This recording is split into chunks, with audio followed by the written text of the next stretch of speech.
This KFAN podcast is sponsored by Builders and Remodelers, exclusive Twin Cities provider of Elements Windows. Get the highest quality windows at unmatchable value. Visit buildersandremodelers.com for more details. Did you know using your browser in incognito mode doesn't actually protect your privacy? Take back your privacy with IPVanish VPN. Just one tap and all your data, passwords, communications, browsing history, and more will be instantly protected. IPVanish makes you virtually invisible online. Use IPVanish on all your devices, anytime you go online at home and especially on public Wi-Fi. Get IPVanish now for 70% off a yearly plan with this exclusive offer at ipvanish.com/audio.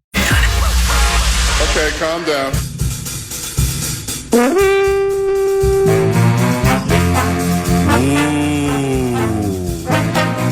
Now, what did I do wrong? Yeah, but Come on! Thank you. copyright Dan Barrero. Minnesota is so hot. Fire away. Thank you, Minneapolis. The captain. Oh, my. Wasn't that good? There's something wrong with you. Oh, my gosh.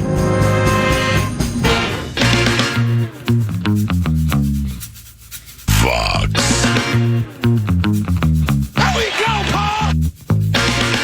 9 to noon. 9 to noon. Hey, how you doing? Here we go, Paul. All righty. Here we go. Live arm Joan Duran has found Philly freedom after a trade. Big night in the WNBA last night. A lot of people talking about a certain thing in the WNBA last night. Holy cow. Somebody reported the league's pot of gold, Caitlin Clark, has no established return date due to her groin injury. You gotta be raping me! Oh! And the Minnesota Vikings defense reportedly continues to win the days at training camp. And we welcome you to 9 to noon on a beautiful Thursday in the neighborhood. The neighborhood is FM 100.3 KFAN.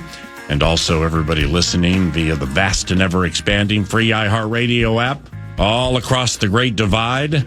This is 9 to noon. It's 9:02. Yours truly, off the conversation, the very, very, very long, winding conversation we had yesterday about the vaunted 85 Bears 46 defense.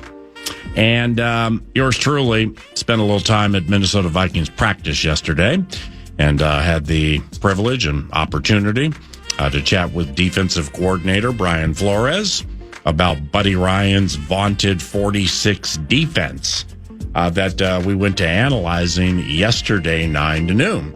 There's no real need for a complete recap, but if you missed 9 to noon yesterday, damn it, why?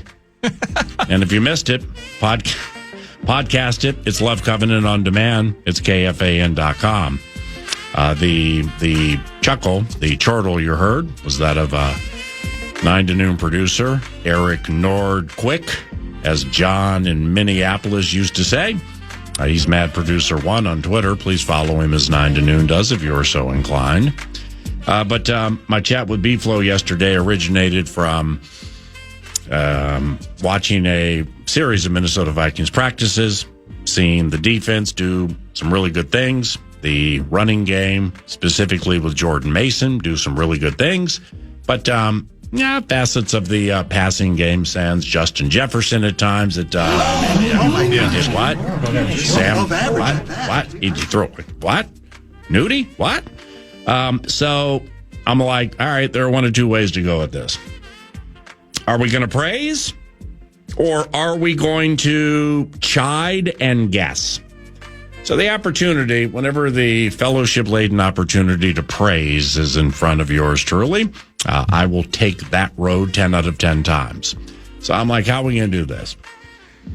So after what I saw on Tuesday, I'm like, I don't know, maybe we're sitting on a new age 85 Bears defense up in this thing. HOF. And so then in researching the famed and vaunted Buddy Ryan 46 defense from the 85 Bears, I went down a cliched rabbit hole where I was in said hole for about 20 to 30 minutes, watching some YouTube videos, reading some snippets, and became amazingly fascinated with the nuance and the particulars that go into a 46 defense that, as I and we learned yesterday, was not named for an alignment. It was named for a player, Doug Plank, who wore 46. So then you start watching some things he does, and you're like, damn, he was Troy Polamalu before Troy Polamalu was Troy Polamalu, and the guy with the hair is Troy Polamalu. So the discernment rules were in play for old Doug Plank because he was super smart, like Harry the Hitman. He was super smart, agile, and versatile, like Josh Metellus. So he's like running all over the place. He's like selling. He's going to drop back in some kind of a zone defense with a Gary Fensick, the other safety, and then he would sense it's going to be a run, and he would come up and smack somebody at the line of scrimmage, as they say in the business, with a run fit. So I'm watching that and everything, and I'm like, damn, man, this thing's really cool. Just like the Minnesota Vikings 2024 defense was and 2025 defense will be.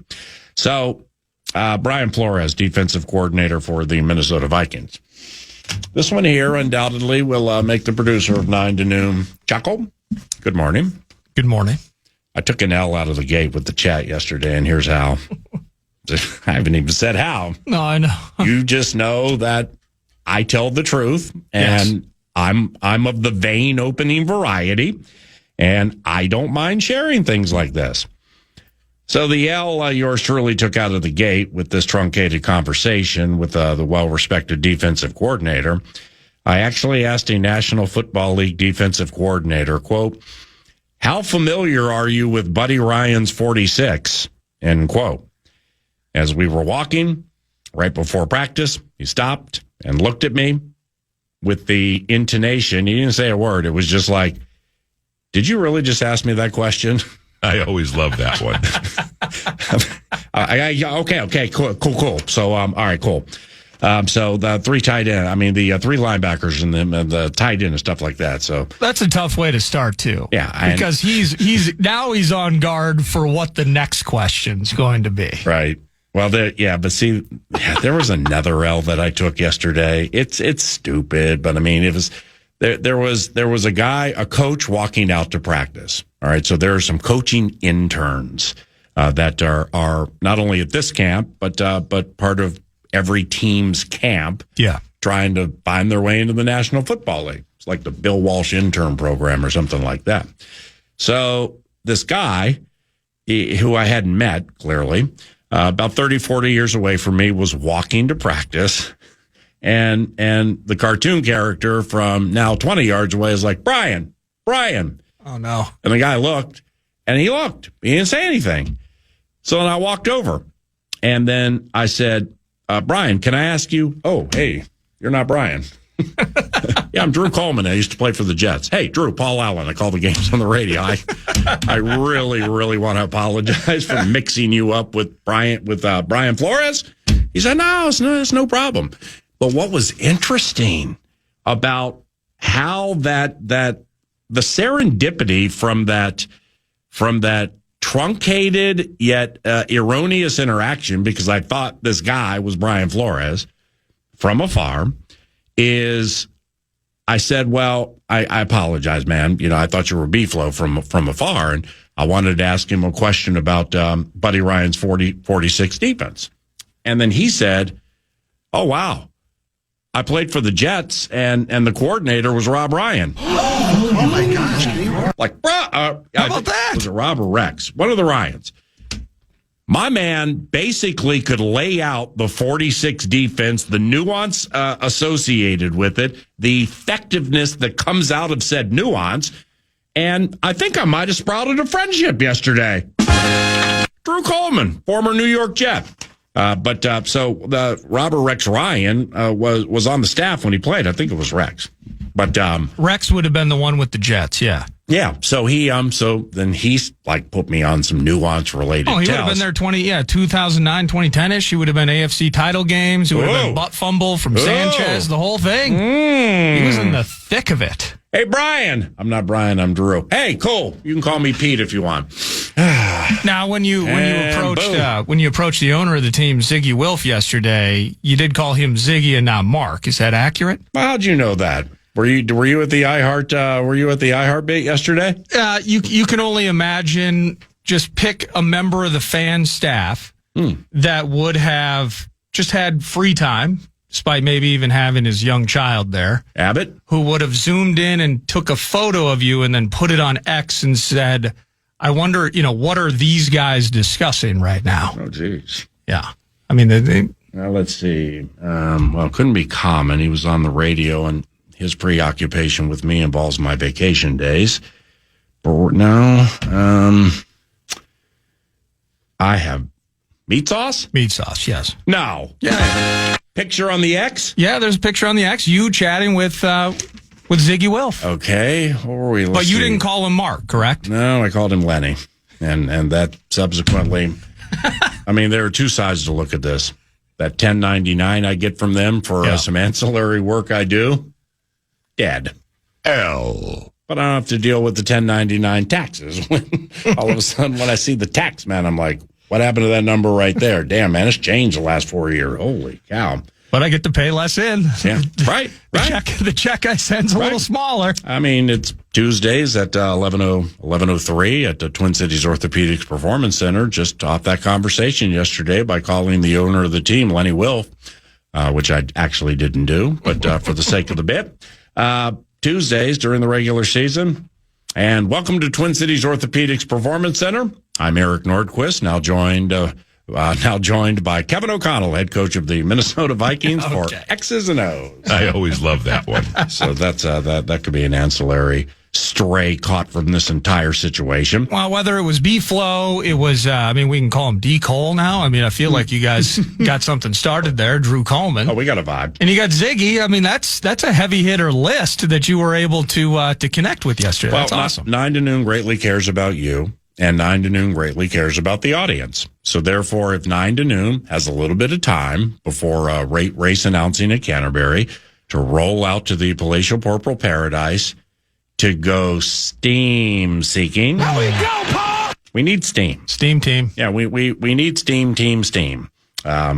For myriad reasons, but mostly with this Texans game, this preseason game approaching, it's we just got to get squared away. You know what the Steam Team theme was yesterday from a social media standpoint, and just everybody kind of soaking in. Give it to me. Second day of padded practice and 11-on-11s and all that. He has no chance.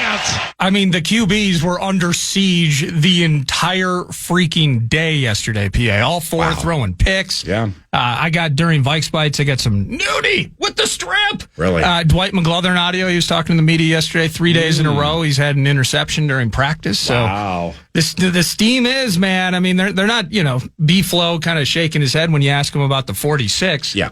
And that's did lofty expectations. Did you really just ask me that question? I'm a defensive coordinator, used to be a head coach. This is an age-old, famed defense. I've just never taken a peek at it, But it's as much as it's been in years, where it's iron sharpens iron, and defense is way ahead of the offense. And are we in that spot like you opened it with? I thought it was perfect. Are you praising the defense? You're pumped for the defense? Or are you potentially hyper-analyzing the young QB? Well, if we must be serious, there is something in the middle that is chat-worthy. But until the offense goes full throttle, which would include Justin Jefferson being in the mix, it's hard for me to really get over the top on analysis with these quarterbacks at this stage. Plus, I've seen so many training camps over the years where I'm going to say 80, 85, 90% of the time, the first week, the defense generally speaking, always is winning. Yeah. I remember B-Flow's first year here. I mean, Cousins was 9 different ways confused with this defense, and it was like 10 days, maybe 2 weeks. This offense couldn't do much against this Flores defense, and that's one of the smarter quarterbacks in the National Football League. So this is commonplace. Yeah. But go ahead and doubt the comparison. Maybe we're sitting on the 85 Bears defense up in this thing. So I pivoted with the defensive coordinator, too. So you mind if I ask you some questions about the famed 46? And he acquiesced. Practice chats like this last an average of 45 seconds to a minute, so you got to hurry. Talked about the 3 linebackers opposite the tight end, which is accurate. The roving prowess of Doug Plank and what Brian thought of the defense. Here's the A topic. After chatting for about 90 seconds, Brian said the Vikings absolutely have elements of the 46 to their defense. Come on! Oh, with that beat flow. Oh, we absolutely have elements of our defense that are 46 related. Doug Plank? Right. Meet Harrison Smith. That made me happy because A, this defense is good and getting better, and B, I knew I saw some 46 the other day when the quarterbacks were misfiring. So you got pads on Monday, shells on Tuesday, pads on Wednesday. I was there on the Tuesday watching intently during the bumpity presentation, and I knew I saw some 46, specifically when Nudie guy jumped a route with Sam Howell losing his swivel and just eyeballing a receiver. And with the, when Brian was like, well, there absolutely are elements of this defense that have 46 to them. Pressure based on every single play, players given the ability to discern what's happening and go to organized freelancing and some new to what happened to be quite good last year. So now, due to a wonderful night of work and a Faith Family Fellowship at Canterbury Park, I wasn't able to stay for practice. But like you said, it sounds like I missed another 85 Bears-esque performance yesterday. You did. Which means it is now post time for a Covenant catch-up. The X Machine. Here's the deal. The Scribe, YA, and Old School Best School. All right? Ben Gessling, Alec Lewis, and Kevin Seifert. That's really all I and we need to follow all of this hot training camp action from afar via the tweet machine. So let's take a peek and see what yours truly missed with either the why don't you call up the Scribe and I'll work with Alec and Old School Best School Kevin Seifert. All right, I got Gessling rolling up here. I got Alec Lewis here at Alec_Lewis. The Vikings defense is just on an entirely different level right now. I always love that one. You have Jonathan Grenard and Dallas Turner synced up in their celebrations. You have Andrew Van Ginkel obliterating folks. It's very one-sided. So that was 16 hours ago. Yeah. Clearly, within 16 hours ago and 15 hours ago, either Jeff or old Spearfish got to Alec. I always love that one. Because then we have, I'll say this, it's going to be easy to overreact to the offense. Not doing it. Not doing it. There's no better simulation for J.J. McCarthy than what he's getting right now. We've gone from orchestrated celebrations and the gink is on fire, obliterating folks. It's very one-sided too. I'll say this. It's going to be easy to overreact to the offense. Not doing it. There is no better simulation for J.J. McCarthy than what he's getting right now. Oh, man, I can't love that kid any more than I do. And he'll be on the radio show tomorrow from 10 until noon. We got a combo platter here for the Covenant catch-up. Okay. So Alec Lewis at Alec_Lewis tweeted about 16 hours ago, Sam Howell sailed a ball late over the middle to end practice. would have been a Dallas Turner sack. Theo Jackson interception. The defense just spent multiple hours celebrating and dominating. Kevin Seifert quote tweeted. So he responded to young Alec's tweet. And he writes, that was the fourth interception of the day, one for each quarterback. Blake Cashman had a chance for a fifth. Boy, I get some hot training camp action taking place right now. Well, I love the difference between kind of how, I mean, there's rubidity, there's excitement, there's love when you're reading, and you can feel that kind of seeping through your screen or your device with Alec Lewis. Yeah. Yeah. And Ben Gessling, who loves what he does and is very good at it, he's kind of more just the facts, man. Right. And so he had a few tweets, and he was pumping out content as well. But among his messages here, the first one is, Christian Darrisaw is a left tackle in 11-on-11 drills. He's getting his first full-team reps of Vikings camp. Oh, my 71 chill. We're back! We're back! Here's one from Alec. By the way, that's at Ben Gessling. At Ben Gessling. Yes. I mean, if we're gonna aggregate and cherry pick their tweets, we need to attribute or attribute. Yeah, at least we can do is attribute. At least we can do is attribute. I mean, like where we're getting this stuff from. What do I talk for a living? Kevin Seifert was at Seifert ESPN. SEIFERT ESPN. Yes. It should be at Old School Best School. He's just the best. Alec Lewis, I just, you can just, like you said, you can feel it from him, you know? Oh, yeah. Like the childlike tendencies. 16 hours ago, Dwight McGlothern interception for third straight practice. Ridiculous ball skills. Yes. Ridiculous ball skills like Deion Sanders and Lester Hayes, baby. So Ben Gessling, again, different mindset, different approach maybe. He tries to offer more with less. So fewer posts, but kind of summing things up. Oh, yeah. Vikings defense is charged up today. In the last period alone, Murphy, pass breakup off a blitz. Murphy, TFL of Jordan Mason. Sack of J.J. McCarthy. Sack! No, stop touching that kid. And Dwight McGlothern, pick six off Max Brosmer. Yes! Again, just the facts. These are the things that are happening as part of this potential 46 defensive renaissance. Alec Lewis, where is it? Oh, yeah. No, we already read that one. Hey, Alec Lewis, his 100th episode of his podcast, the Alec Lewis Show. He's got an episode 100 giveaway to enter at Alec Lewis Show on Instagram and X. Subscribe to YouTube channel. Like the post. Oh, stay tuned later this week. So that's coming up later this week. Oh, wow. Alec with 9 to noon tomorrow.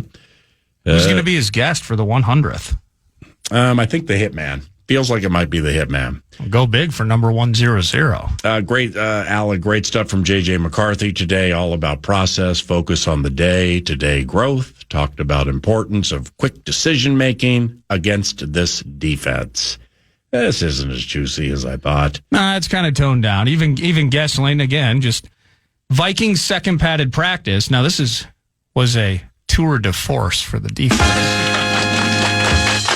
It ended with Theo Jackson picking off Sam Howell, who became the fourth Vikings QB to be picked off today. Pressure, PBUs, TFLs, and sacks throughout the day, too. Whew, what a day for the defense at TCL. Kevin Seifert at Seifert ESPN, Old School Best School, previewing a story at ESPN.com on what was otherwise a tough day for the Vikings offense. Some good news, left tackle Christian Darrisaw returned to team drills. You know me, always looking for the positives. Hey. H-O-F. H-O-F to him. And that was the fourth interception of the day, one for each quarterback. You got that. And Seifert and defenders are letting the the Vikings' first-team defense just absolutely destroyed the first-team offense in a full-team drill, writes Seifert. At least 2 sacks in 8 plays. Only one of the plays went for positive yardage. A theme of camp. Oh my gosh. And then he quote tweets himself, and defenders are letting the defense know. Cornerback Dwight McGlothern ran all the way across the field to hand the ball to Justin Jefferson, who was watching from the sideline after an interception. Here we go, Paul! Nudie's feeling good about himself up in here, isn't he? I mean, you pick something off, you don't run over and showboat the ball to receiving immortality. You give it to Dante Fleming, or you give it to Silas Bolden, or you give it to Tim Jones, because there's a double move on the horizon that's probably going to run old Nudie guy out of his cleats. Now, we had that cat Dustin on, who does a podcast, and he's a content creator, Vikings specific. It's Dust_Vikings. Yeah. He had, and this is, I'm assuming, this is what all opposing offensive coordinators are doing throughout the division right now, is looking up social media accounts for videos from camp so they can get that leverage, get that advantage. Yeah. Dust_Vikings has a video of Javon Hargrave just absolutely crushing Ryan Kelly on a rep. Just crushing. Why? Oh my gosh. Above average at that. Well, why can't he be crushing Joe Huber? Why can't he be crushing Michael Juergens? Why is he going to be crushing Ryan Kelly? How deep is this thing going? Holy cow. Ben Lieber's going to be here at 10 o'clock. One of the questions I'm going to ask Ben is, when things like this transpire, and circumstantially speaking, and, you know, it's maybe the identity of the Minnesota Vikings is no longer the offense, despite the coach being an offensive-minded coach who calls the plays. Maybe that's what this team's all about, defense and breaking hearts. And we have to change our faces. Maybe I have to change my face. But I'd sure like to make that analysis or assumption come to fruition with Justin Jefferson on the field, so we could, you know, at least like see if Dwight McGlothern actually could cover him one-on-one. But that doesn't seem to be on the horizon. But when Ben joins, I'm going to ask him about how coaches handle stuff like this when one side is winning the day after day and then winning the week after week, and how do coaches handle things like that? And we'll see what Ben says. He's part of the Timber Tech What's on Deck set list, 9 to noon. Thank you very much for listening to us today. The Minnesota Twins traded a live arm to the Philadelphia Phillies yesterday. And Lavelle III from the Star Tribune, he's a columnist in ballyhoo fashion. He'll join somewhere in the neighborhood of 10-15 minutes from now to discuss that. Then we got Nacho Lieber and much more coming up today, this Thursday at FM 100.3 KFAN. Nordo produces, and I'm Paul Allen. Some Vikes Bites are around the corner. On your favorite radio station, this is The Fan. Did you know using your browser in incognito mode doesn't actually protect your privacy? Take back your privacy with IPVanish VPN. Just one tap and all your data, passwords, communications, browsing history, and more will be instantly protected. IPVanish makes you virtually invisible online. Use IPVanish on all your devices, anytime you go online at home, and especially on public Wi-Fi. Get IPVanish now for 70% off a yearly plan with this exclusive offer at ipvanish.com/audio. You're listening to The Fan.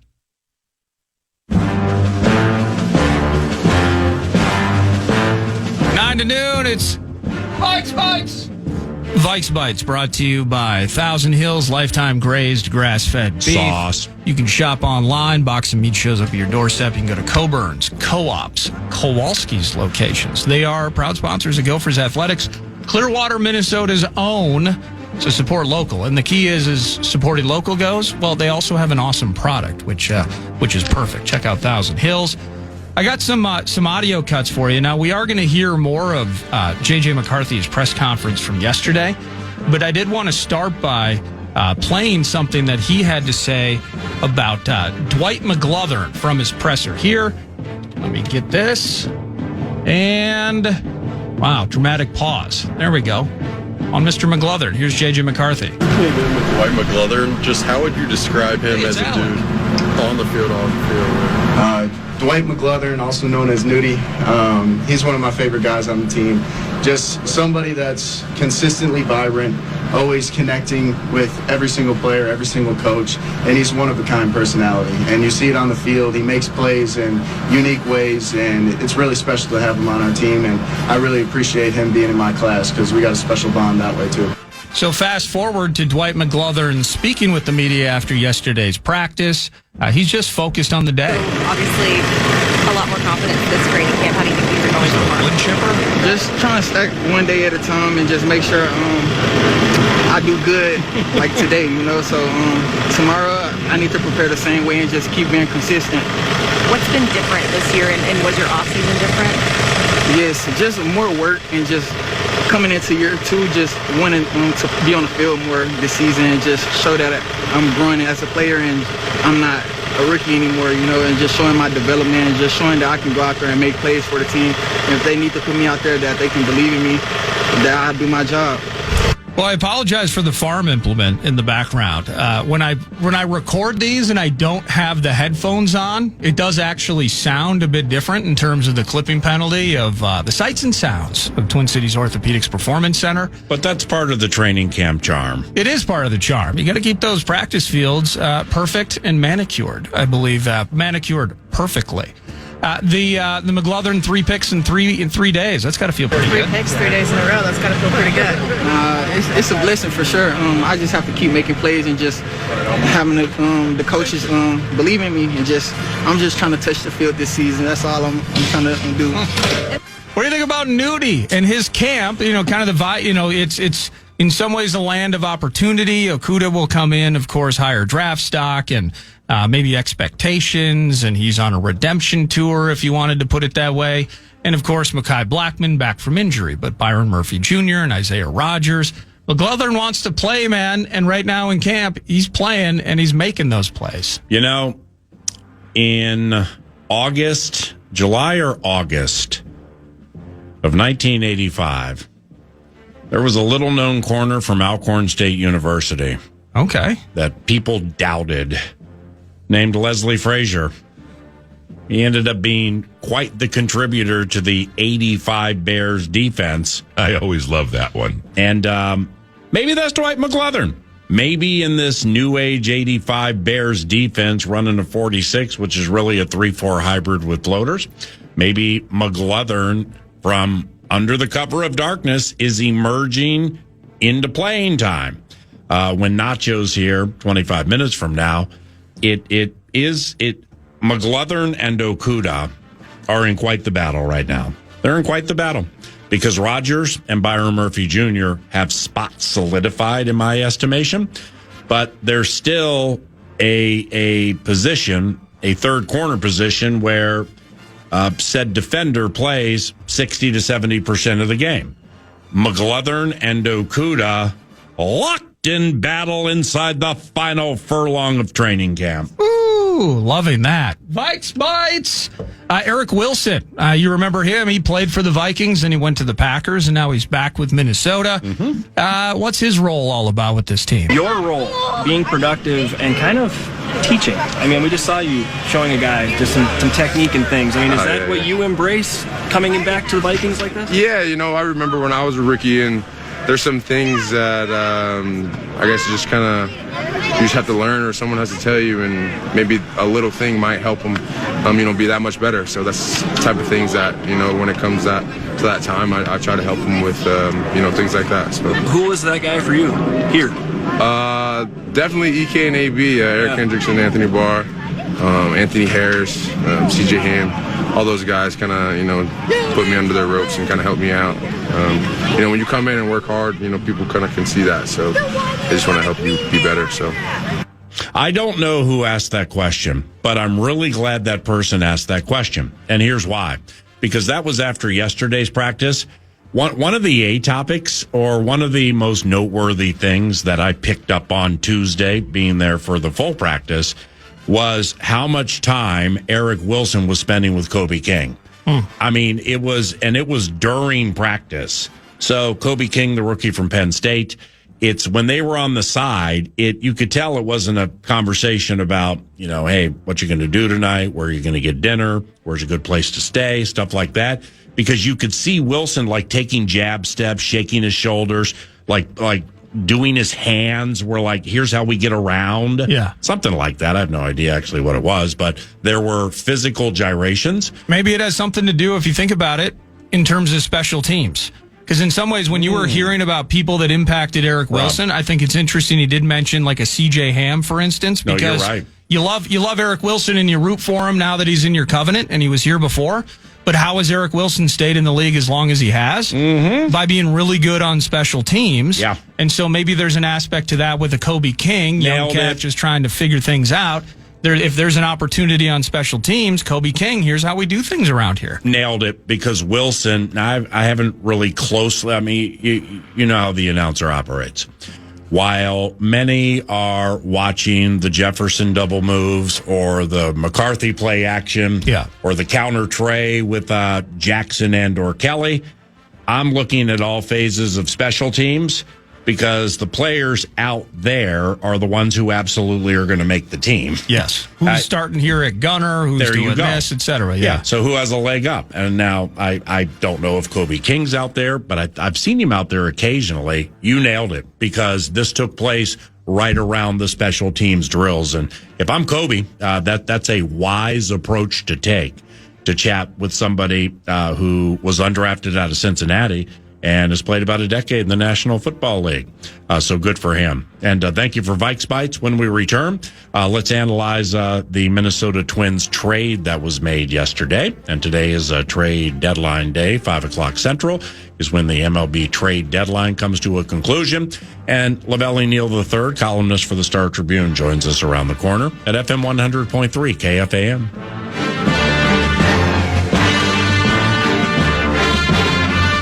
Did you know using your browser in incognito mode doesn't actually protect your privacy? Take back your privacy with IPVanish VPN. Just one tap and all your data, passwords, communications, browsing history, and more will be instantly protected. IPVanish makes you virtually invisible online. Use IPVanish on all your devices, anytime you go online at home, and especially on public Wi-Fi. Get IPVanish now for 70% off a yearly plan with this exclusive offer at ipvanish.com/audio.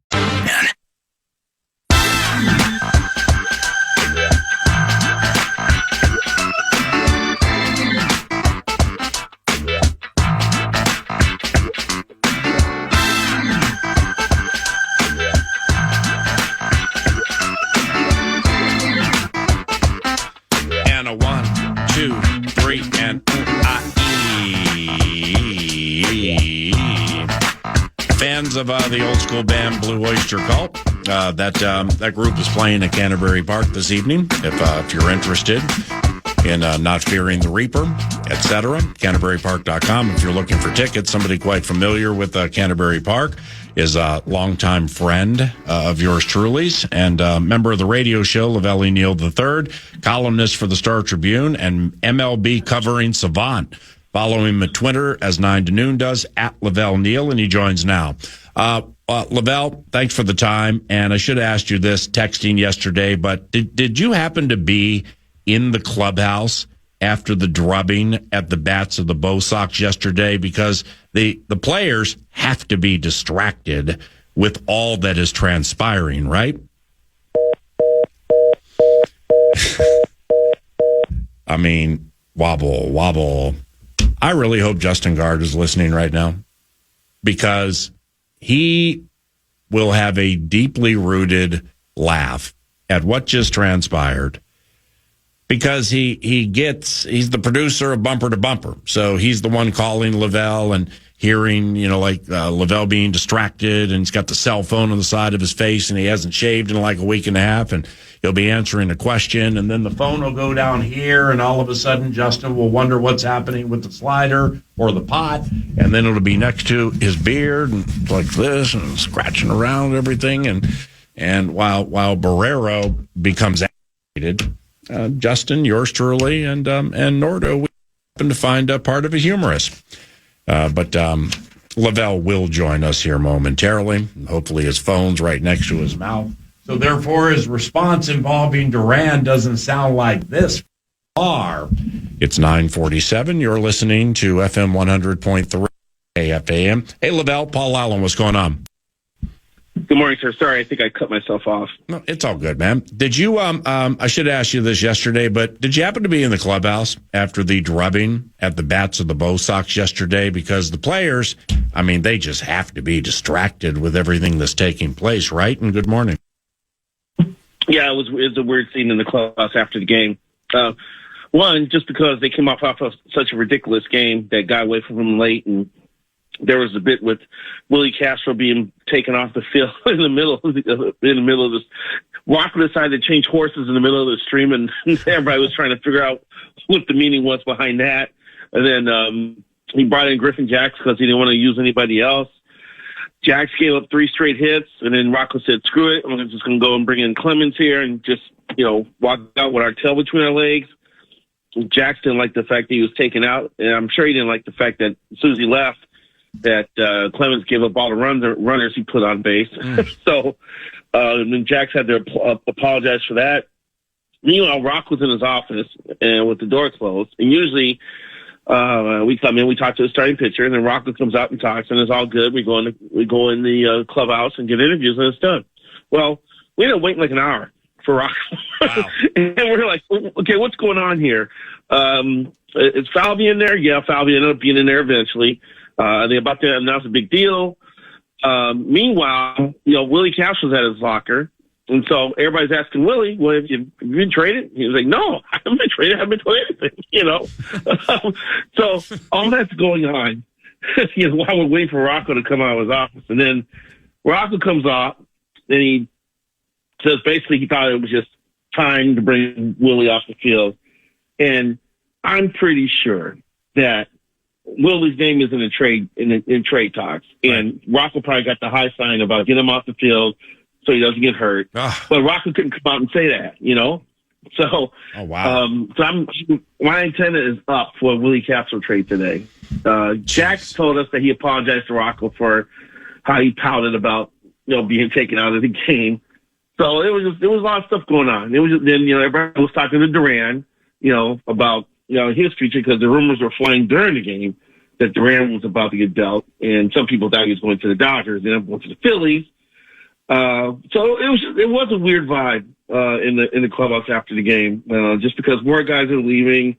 There's these awkward moments of inactivity and no talking, and there's 25 media people just like loitering in the clubhouse, and I never liked those moments. I always believe that if you're in the clubhouse, you're in there with a purpose. Go talk to somebody. Go wait for somebody. And if you're end up standing in the same spot for 5 or 10 minutes, then just go outside the entrance and just kind of hang out there. But there's like 20 media people just kind of just looking like vultures in the clubhouse. I always hated that look. So it was strange after the game, man. So with Duran and the trade to the Phillies, I mean, I'm just assuming, of what you just laid out, that it didn't go over too well with the players. I mean, I don't know the guy. I don't know his level of respect within the clubhouse, but he seems to be likable and like people are going to miss him and stuff. But I mean, if you're having people pulled out of games because they're trying to protect them from a potential,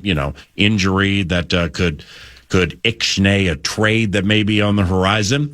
I mean, everybody, while executing their toil, and that includes pitchers, they're thinking about what's happening. And distraction being the ultimate equalizer, no wonder you get blown out. I mean, this is just awful, isn't it? This is a tough time of year for teams that are out of contention, especially teams that thought they had a chance to do something and end up not doing anything. And that's what's going on with the Twins. And, it started on Monday. I remember we were talking to Chris Paddock, moments after he got dealt. Paddock was driving to the ballpark, gets a call from his agent, Scott Boras, and said, "You've been traded." And Paddock was like, "Oh, wow, it's happening." And then the next thing you know, I was like, "Wait a minute, I got thrown in the bullpen today because I got to pitch in a couple of days."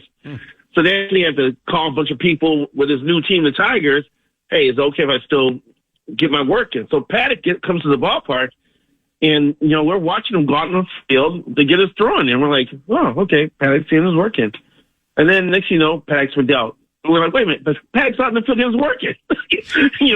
And so we didn't know he had gotten clearance from the Tigers to go ahead and stay on the schedule.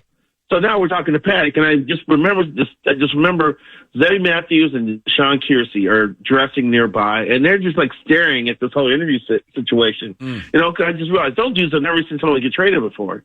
So that feeling is going around the clubhouse for some guys too. And I'm sure the veterans like, well, here it is. We're going in a different direction. And, what happened with Duran, it's just another step in that direction. And maybe it's a good thing that today's an off day, because I think there's going to be a couple more trades involving Twins players. Right. Yeah, I would agree with it. It's absolutely good for everybody involved in that covenant that today's an off day. And you mentioned Chris Paddock traded to the Tigers. I have no confirmation this happened, so I'm just like speculating here or kind of riding a vibe. I'm at Coors Field after the All-Star break, visiting your surrogate niece, and we're at the Twins game. And Paddock is awful. I mean, he's awful. They get 5 runs off of him. That's the no-hit in Rockies. They get 5 runs off of him in about 5 minutes. All right. So then maybe Boris contacts him and says, there are teams interested in you, so you might want to think about that for your next start. Goes out and pitches against the Dodgers. Looks fantastic. And then he gets traded. So now with the Tigers, he looks like a cross between Justin Verlander and Mark the Bird Fidrich.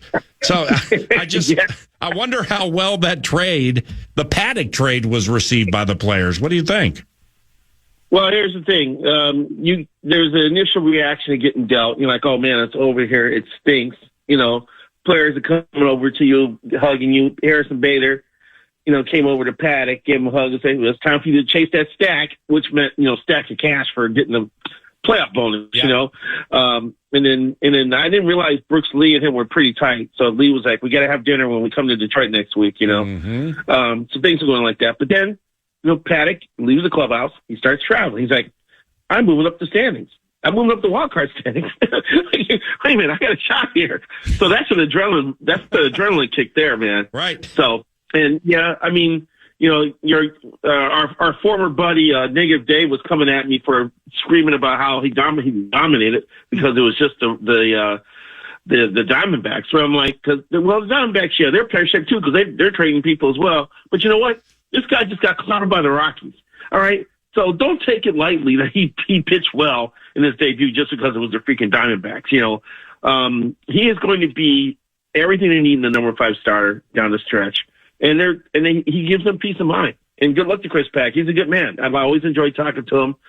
Solid citizen. Played the Cowboy Royal up to a T. Had the 10-gallon hat. Had the long coat down to his ankles. When they're about to get on the plane, just walk and look like he's ready to pull out a shotgun on you. It was like, he's always one of my favorite guys. Lavelle Neal III, columnist, Star Tribune, talking about the activities of late with the Minnesota Twins, which have included a couple of trades. Chris Paddock and most recently Joan Duran to the Philadelphia Phillies. Trade deadline today at 5:00. Could be more. Castro, I don't know, Correa, who knows? What do you think it's like being Derek Falvey, the team's president of baseball operations? I mean, his hands haven't been tied; they've been cut off. Yeah, I know. And that's what, Twins Twitter has been great. It can be great, it can be awful. But in the weeks leading up, there's people that are screaming that Falvey should be fired if he doesn't make a trade. I was like, do you know what this guy's had to deal with? Do you know what he's been given the last 2-3 years? He just put together a team in 2023 that knocked off the Blue Jays in the postseason, which is the first series that the Twins have won since like 2002. And then he's told you got to cut payroll, and not just cut, but cut like $30 million. So that's when you're supposed to add. That's when you're supposed to push. That's when you have your fan base energized and locked in. And the Twins pivoted because Falvey had to take orders from above. Since then, last year during the offseason, the Twins were trying to hold Pat on their payroll. It was like late in the game. I think in January, Falvey finally was given like $10 million to fill in blanks, And here comes Harrison Bader, and here comes Ty France, and here comes Danny Coulomb. And like 2 of those 3 are probably going to get traded today, you know? And that's the way the baseball economy works. If you end up buying spare parts and it doesn't work out for half the season, then flip them and get something in return. Yeah. That's the cycle of baseball life, you know?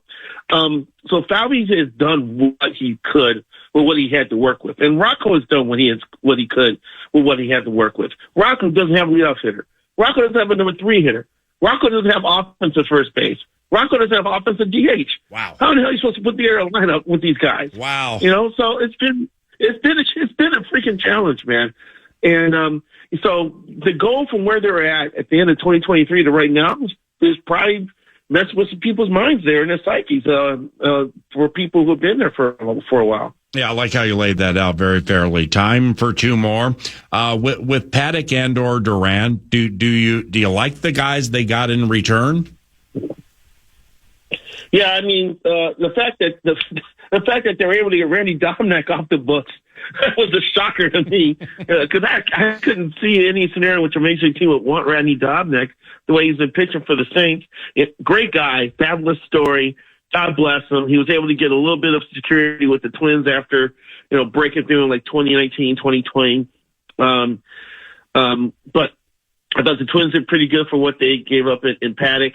The Phillies trade can be scrutinized for years just because it's involving one of the best closers in baseball. All right.